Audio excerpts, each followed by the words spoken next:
o tema de hoje é joelho, dor no joelho, dores no joelho, dor no joelho. Então, por que o joelho dói? O que leva a ter dores no joelho? Bom, todas as dores, elas são causadas por alteração dos nervos. Agressão, compressão dos nervos, agressão dos nervos, tensão dos nervos, que leva a alteração na sensibilidade, alteração na condução dos estímulos que os nervos estão levando até o cérebro. O cérebro, ele recebe estímulos do corpo inteiro por meio dos nervos. A única maneira do cérebro saber o que está acontecendo em qualquer parte do corpo é quando o nervo leva informação para ele. No caso do joelho, são nervos da região lombar. Então, os nervos vêm do joelho, vêm trazendo informações, estímulos táteis, sensoriais, a sensibilidade do joelho, entra na coluna, na região do sacro e na região lombar, e sobe por dentro da coluna, sobe pela medula, passando pela coluna torácica, coluna cervical, até chegar ao cérebro. Aqui nós temos, agora focalizou, aqui nós temos região do quadril, coluna lombar. E depois toda a extensão da coluna até chegar ao cérebro. Mas quais são os nervos do joelho? S1 e S2 são nervos da região do sacro, entre os ossos do quadril. Então, na sacroiliaco ou nervos da região do sacro. S1 e S2 são os nervos que descem por trás da coxa e vão para a parte de trás do joelho. L5, L4 e L3. Então, região lombar. L5, a parte lateral do joelho. A parte bem da lateral do joelho, L5, última vértebra lombar. Quarta vértebra lombar, a frente do joelho. E terceira vértebra lombar, L3. A raiz do nervo de L3 vai na parte interna do joelho. E exatamente nervo ciático.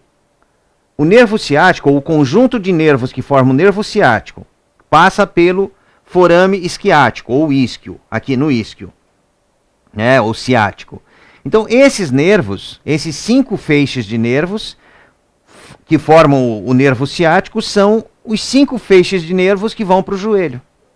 Quando a coluna vertebral comprime essas raízes neurais, as vértebras aproximam, ou a coluna lombar, ela desloca, as vértebras deslocam um pouquinho para frente e comprimem a cauda equina, a parte que está dentro da coluna, comprime a cauda equina, que é a porção final da medula.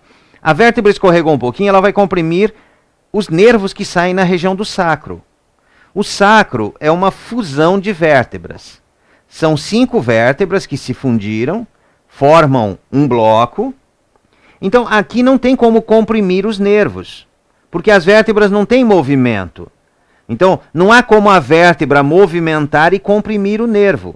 Mas, quando as vértebras da região lombar, que se deslocam, elas têm o amortecedor, então elas saem do alinhamento e elas vão comprimir a medula, vão comprimir a cauda equina, a parte final da medula, que vai sair logo abaixo, na região do sacro. Então, quando as vértebras da lombar escorregam e apertam a cauda equina, essa compressão vai provocar dores lá no joelho, ou anestesia do joelho, perda de força, perda de controle. E também, quando a coluna lombar desloca, pressiona a cauda equina, causa um processo inflamatório na cauda equina. A compressão da cauda equina, da medula, faz com que ocorra um processo inflamatório. E quando inflama, dilata. Quando o nervo dilata na região do sacro, ele não tem, a vértebra não cede espaço, ela não abre espaço, então o nervo ele dilata e fica apertado por essa dilatação, é como se estivesse estrangulando o nervo. Se as vértebras lombares escorregam ou aproximam e apertam os nervos e causam dor no joelho, no caso do sacro, que não tem movimento, é a dilatação do nervo que faz ele ficar preso entre as vértebras, no forame intervertebral. Então, para você, né, nessa parte do sacro é mais complicado porque a vértebra não cede espaço. Então você tem que desinflamar o nervo. Tem que corrigir a posição do quadril, encaixar o quadril com o alongamento da coxa.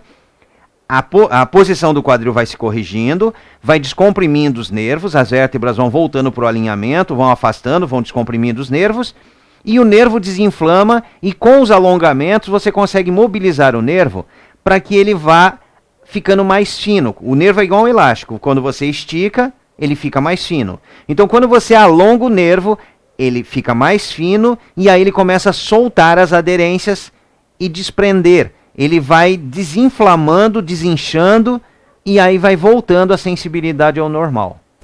Sensibilidade, que é dor, é queimação, é choque, é fisgada, é ferroada, é coceira, é dormência, formigamento, qualquer sensação. Tudo que você sente lá no joelho está ligado à coluna lombar e sacral. E também, a pessoa às vezes está andando, o joelho dá aquela falseada, ele dobra sozinho, né? A pessoa perde controle por alguns instantes do joelho. A coluna está apertando os nervos e está bloqueando o controle do cérebro que vai lá no joelho. Então, há uma alteração no controle de força e no controle do movimento. Para se corrigir isso, tem que fazer muito alongamento, tem que corrigir posição do quadril, alongamento de coxa para encaixar o quadril, alongar o meio da coxa, a região da virilha, a frente da coxa, a lateral da coxa para elevar o quadril para ele encaixar. Alongamento de tórax para facilitar a respiração, para diminuir o esforço do diafragma, para que a coluna lombar vá abrindo e vá diminuindo a curvatura também. Dessa maneira você vai descomprimindo os nervos, melhorando a comunicação cérebro-joelho, para normalizar a sensibilidade e para normalizar o controle de força do joelho e o controle do movimento no joelho também. O joelho, ele enfraquece, ou a musculatura que sustenta o joelho enfraquece, e os ossos do joelho aproximam, porque a coluna comprime os nervos, comprime, bloqueia, e aí não passa sinal. O cérebro manda o comando não chega lá na musculatura da coxa e da perna. Então, a musculatura vai enfraquecendo, vai encurtando, os ossos vão aproximando. E quando a pessoa anda, vai tendo atrito nos meniscos, na cartilagem. Então tem artrose, tem lesão de menisco. Os ossos no joelho se aproximam e quando aproximam um osso do outro, o ligamento fica frouxo. Então o joelho tem instabilidade. Se ele tem instabilidade, a musculatura tem que se endurecer mais para segurar no lugar. Então vai se tendo uma alteração de toda a condição de controle, de funcionamento e de sensibilidade do joelho. E outras coisas que vão se formando também, como cistos, que é chamado cisto de Baker, que é como uma contratura de um tecido, uma formação ali, um calo, um tecido que se forma, como tem as contraturas nos músculos, os nódulos, ali também forma, no meio do joelho, forma e vai crescendo aquilo ali, mas está relacionado à coluna também. Então, qualquer problema no joelho, o primeiro ponto que eu vou olhar é como está a coluna lombar, principalmente a coluna lombar, mas a postura geral da pessoa. Porque deslocamento de vértebras na região cervical pressiona a medula, afeta o controle do joelho. Deslocamento de vértebras ou muita curvatura no tórax, a pessoa está corcunda, comprime também, pressiona nervos e afeta o controle do joelho. Então, para cuidar do joelho, para corrigir o joelho, eu não trato o joelho especificamente, ou somente o joelho. Eu vou cuidar do corpo inteiro, porque aí sim eu vou ter a recuperação do joelho.